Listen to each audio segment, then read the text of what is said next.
Hello everyone, this is Cody from basecamptrading.com. I just wanted to make a quick video here to show you guys a setup I'm watching in AMD. So on the monthly chart here, we have a pivot back here at 227 and 30 cents.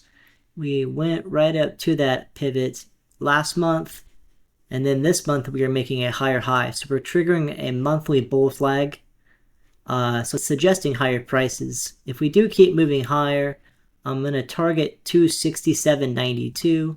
That's pretty good distance. That's about $47 away. The current high of this month is at 234.02. So for tomorrow, I'm going to look to see if we get a higher high here on the daily chart above 223.11. Let's see if we keep push higher. And then we'll see if we get up to the 234 level. And then if we can keep moving beyond that. But that's what I'm watching. We actually have a little bit of a trend line here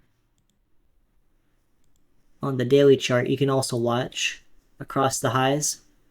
But we do need to get it back above 234 area if we're going to keep moving higher in AMD. But that's what I'm watching. Thank you guys.